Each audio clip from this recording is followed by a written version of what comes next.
എല്ലാവർക്കും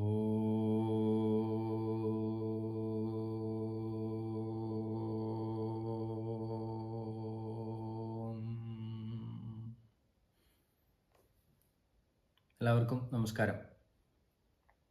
ശ്രീമദ് ഭഗവത്ഗീതയിലെ കർമ്മയോഗത്തിലെ 3-ാമത്തെ ശ്ലോകത്തെ അധികരിച്ചുള്ള ഒരു ചോദ്യത്തിന് മറുപടി പറയാനാണ് ഞാൻ ശ്രമിക്കുന്നത്.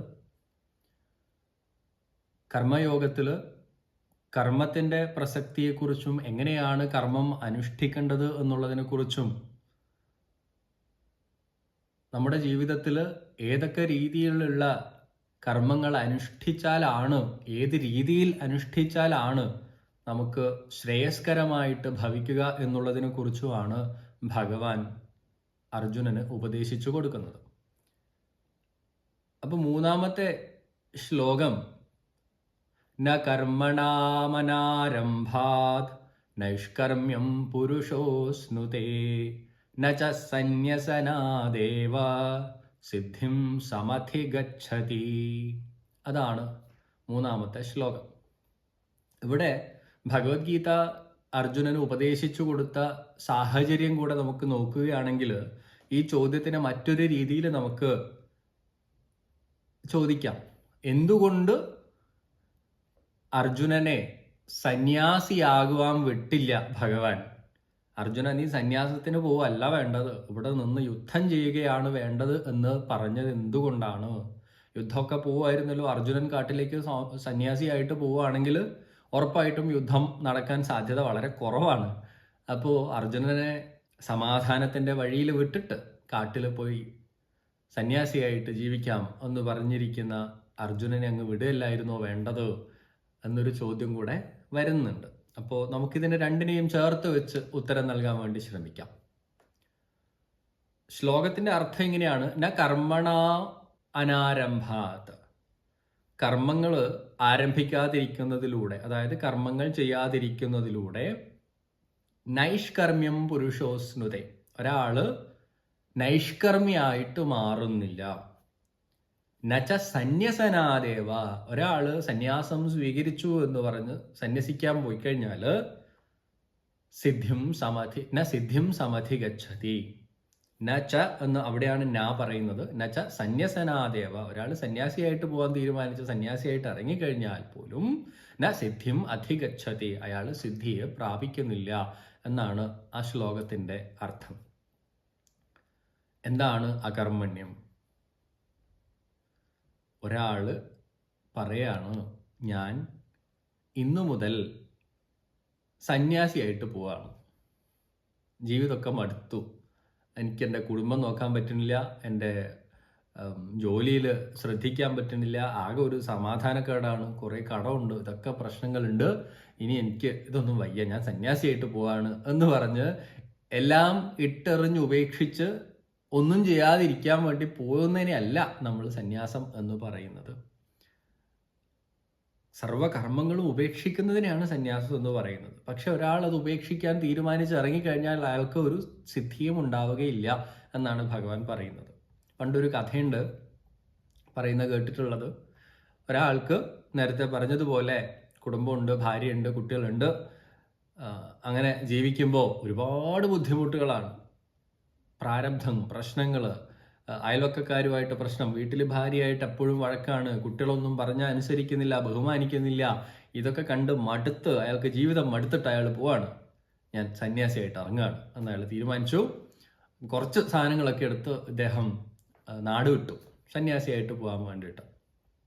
ഇദ്ദേഹം അങ്ങനെ പോയി ഹരിദ്വാറിലോ അവിടെയോ പോയിട്ട് ഒരു ആശ്രമമൊക്കെ കെട്ടി സന്യാസിയായിട്ട് അവിടെ കൂടാൻ അങ്ങോട്ട് തീരുമാനിച്ചു. അയാളങ്ങനെ ജീവിച്ചു വരുന്ന സമയത്ത് പ്രത്യേകിച്ച് വേറെ ഒന്നുമില്ല, കുറച്ച് തുണിയും കാര്യങ്ങളൊക്കെ ഉള്ളൂ. അങ്ങനെ നിൽക്കുമ്പോൾ കുറച്ച് ദിവസം കഴിഞ്ഞപ്പോൾ ഇദ്ദേഹത്തിന് ആകെ 1-2 തുണികളൊക്കെ ഉള്ളൂ. ഈ തുണി ഉണങ്ങാനിടുന്ന സമയത്ത് അവിടെയുള്ള തുണി ഒരു കോണകമൊക്കെ എലി കൊണ്ടുപോവാണ്. അദ്ദേഹത്തിന് എന്താ ചെയ്യുക? ഇപ്പോൾ ഇത് എലി ഉണങ്ങാനിടുന്ന തുണിയൊക്കെ അങ്ങനെ കൊണ്ടുപോയി കഴിഞ്ഞ് കഴിഞ്ഞാൽ ആകെ 2-3 കോണകങ്ങളൊക്കെ ഉള്ളൂ. അതൊക്കെ എടുത്തിട്ട് ഈ എലി കൊണ്ടുപോയി കഴിഞ്ഞാൽ പിന്നെ എന്ത് ചെയ്യും എന്നുള്ള സംശയത്തിൽ ഇദ്ദേഹം നിൽക്കുകയാണ്. അപ്പോൾ ഇതിനെ ഓടിക്കാൻ വേണ്ടിയിട്ട് ഇവിടുന്ന് ഒരു പൂച്ചേനെ കൊണ്ടുവന്നിട്ട് അവിടെ വെച്ചു. ഒരു പൂച്ച ഉണ്ടെങ്കിൽ എലി ശല്യം ഒഴിവാകുമല്ലോ എന്ന് തീരുമാനിച്ചു. അങ്ങനെ പൂച്ചയെ വളർത്താൻ തുടങ്ങി. പൂച്ച അങ്ങനെ എലീനെയൊക്കെ ഓടിക്കാൻ തുടങ്ങി. എലീനെയൊക്കെ ഓടിച്ചു. അങ്ങനെ നിൽക്കുന്ന സമയത്ത് കുറച്ച് കഴിയുമ്പോൾ ഇതിന് ഭക്ഷണമൊക്കെ കിട്ടാതായി. എലിയൊക്കെ പോയി കഴിഞ്ഞാൽ ഭക്ഷണം വേണ്ടേ. അവസാനം ഇതിന് കുറച്ച് പാലൊക്കെ കൊടുക്കണം. അപ്പോൾ അവിടെ നിന്ന് ഇവിടുന്നൊക്കെ തരുന്ന പാല് കൊടുത്താൽ ഇത് നന്നായിട്ട് കഴിക്കും. ബാക്കിയൊന്നും ഇതിന് കൊടുക്കാനൊന്നും ഉണ്ടാവില്ല. അവസാനം ഇതിന് പാല് കൊടുക്കണ്ട. എല്ലാ ദിവസവും ഇത് ഇങ്ങനെ കരയുന്ന കണ്ടപ്പോൾ ഇദ്ദേഹത്തിന് വിഷമമായി. ശരി, ഇതിന് പാല് കൊടുക്കണം. അതിനെന്താ ചെയ്യുക? അങ്ങനെ പാല് കൊടുക്കാനുള്ള സൗകര്യത്തിന് വേണ്ടിയിട്ടും എനിക്കും ഇടയ്ക്കൊരു ചായയൊക്കെ കുടിക്കാലോ എന്നൊക്കെ വിചാരിച്ച് അദ്ദേഹം ഒരു പശുവിനെ വാങ്ങിച്ചു. അങ്ങനെ പശുവിനെ വാങ്ങിക്കഴിഞ്ഞപ്പോൾ പശുവിന് ഇടയ്ക്കിടയ്ക്ക് പുല്ല് കൊടുക്കണം, അതിന് വേണ്ട കാര്യങ്ങളൊക്കെ ചെയ്തു കൊടുക്കണം, വെള്ളം കൊടുക്കണം. ഇതിന് മാത്രമേ നേരം കിട്ടുന്നുള്ളൂ. ഇദ്ദേഹത്തിന് സത്സംഗത്തിനോ അധ്യയനത്തിനോ ഒന്നും സമയം കിട്ടുന്നില്ല. അപ്പോൾ ആകെ പ്രശ്നം. ഇതെന്ത് ചെയ്യും? ഒരാളെ നോക്കാൻ നിർത്താന്ന് വെച്ചാൽ അതും ബുദ്ധിമുട്ട്. അപ്പോൾ ആരൊക്കെ പറഞ്ഞു, സ്വാമി ഒരു വീട്ടിലൊരു സ്ത്രീ ഉണ്ടെങ്കിൽ അതിലെല്ലാ കാര്യങ്ങളൊക്കെ നോക്കിക്കൊള്ളുമല്ലോ എന്ന് പറഞ്ഞു. അങ്ങനെ അദ്ദേഹം ഒരു കല്യാണം കഴിക്കാൻ തീരുമാനിച്ചു. അവിടുന്ന് കല്യാണം കഴിച്ചു. പിന്നെ ബാക്കി പറയണ്ടല്ലോ. അവിടുന്ന് കുറച്ച് നാൾ കഴിയുമ്പോഴത്തേക്കും കുട്ടികളൊക്കെ ഉണ്ടായി.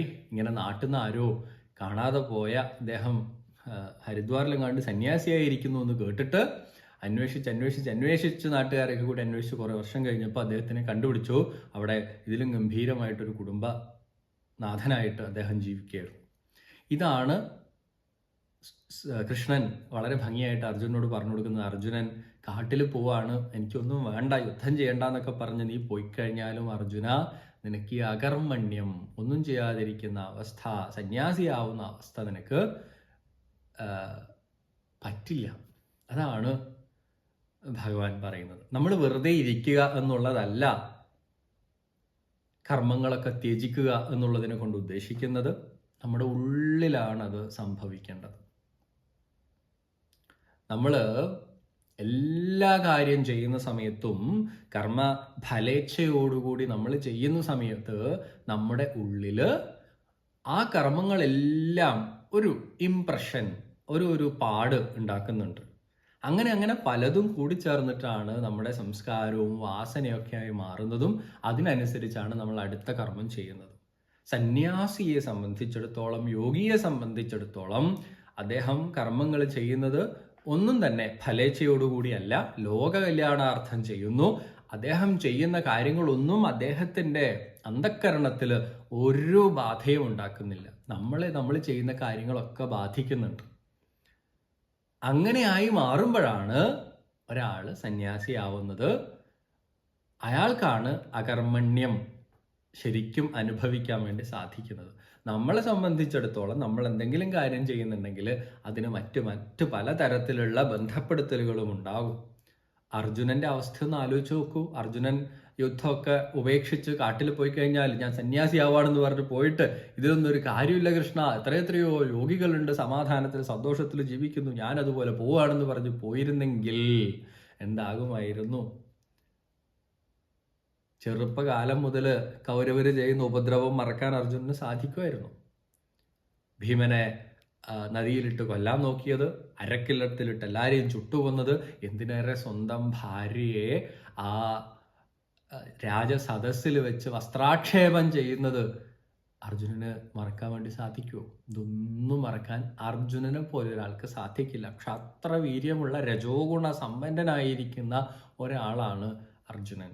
അർജുനനെ സംബന്ധിച്ചിടത്തോളം അർജുനൻ പ്രതികാരദാഹിയായിട്ട് നിൽക്കുകയാണ്. തെറ്റായി ചെയ്ത ആൾക്കാരെ മുഴുവൻ നിഗ്രഹിക്കണമെന്ന് പറഞ്ഞ് നിൽക്കുന്ന ഒരാളാണ്. പെട്ടെന്ന് ആരെയൊക്കെ കണ്ടപ്പോൾ പേടിച്ചിട്ട് അയ്യോ വേണ്ട, എൻ്റെ ഗുരുക്കന്മാരും എൻ്റെ ബന്ധുക്കളും അവിടെ നിൽക്കുന്നു എന്ന് പറഞ്ഞ് ഓടാൻ നിൽക്കുന്നത്. അതല്ല സന്യാസം. അതുകൊണ്ടാണ് ഭഗവാൻ പറയുന്നത് നച സന്യസനാദേവ സിദ്ധിം സമധിഗച്ഛതി. നിനക്ക് സമാധാനമൊന്നും ഉണ്ടാവാൻ പോണില്ല, ശാന്തി ഉണ്ടാവാൻ പോണില്ല, മോക്ഷമൊന്നും ഉണ്ടാവാൻ പോണില്ല എന്ന് അങ്ങനെ പറയാണ്. മറ്റൊരു ശ്ലോകം കൂടെ ഉണ്ട് അകർമ്മണ്യതയെക്കുറിച്ച് ഭഗവാൻ പറയുന്നത്. അത് ജ്ഞാനകർമ്മ സന്യാസ യോഗത്തിലെ ശ്ലോകമാണ്. എന്താണ് ആ ശ്ലോകം?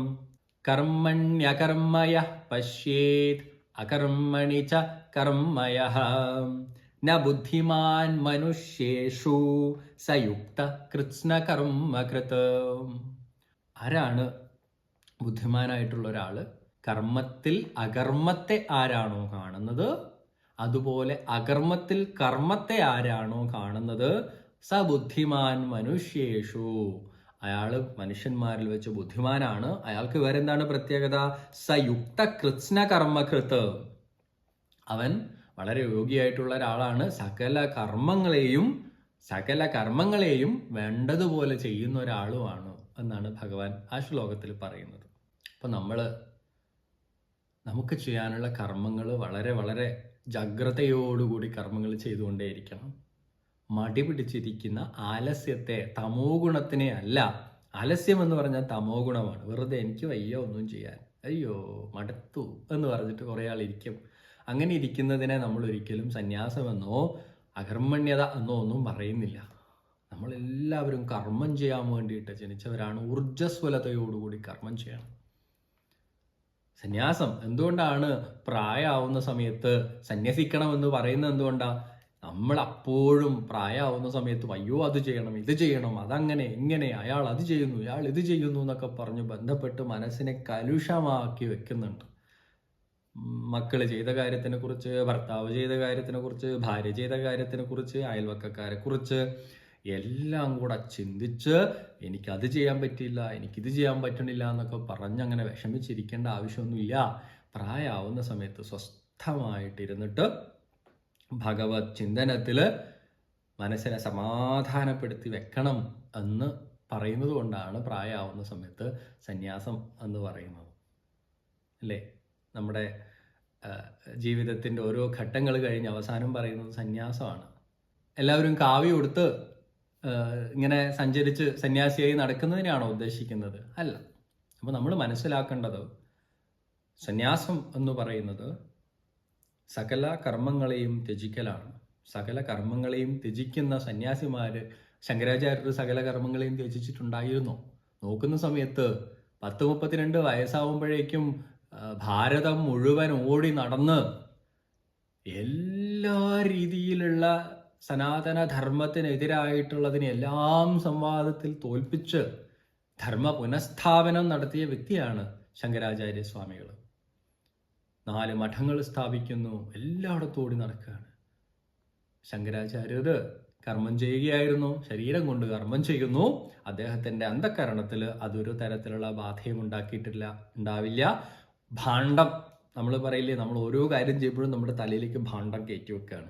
അത് ഞാൻ ചെയ്തു, ഇത് ഞാൻ ചെയ്തു എന്നുള്ള അഹങ്കാരം കൊണ്ട് ഞാൻ അതൊക്കെ ചെയ്തിട്ടുണ്ട്, ഞാൻ ഇന്ന കാര്യങ്ങൾ ചെയ്തിട്ടുണ്ട്, അങ്ങനെയൊക്കെ അങ്ങോട്ട് മാറ്റി വയ്ക്കുന്നു. ഞാൻ സമൂഹത്തിന് വേണ്ടി ഇന്ന നല്ല കാര്യങ്ങൾ ചെയ്യുന്നു, ഞാൻ എൻ്റെ മക്കൾക്ക് വേണ്ടി ഇതൊക്കെ ചെയ്തിട്ടുണ്ട്, ഞാൻ എനിക്ക് വേണ്ടി ഇതൊക്കെ ചെയ്തിട്ടുണ്ട്.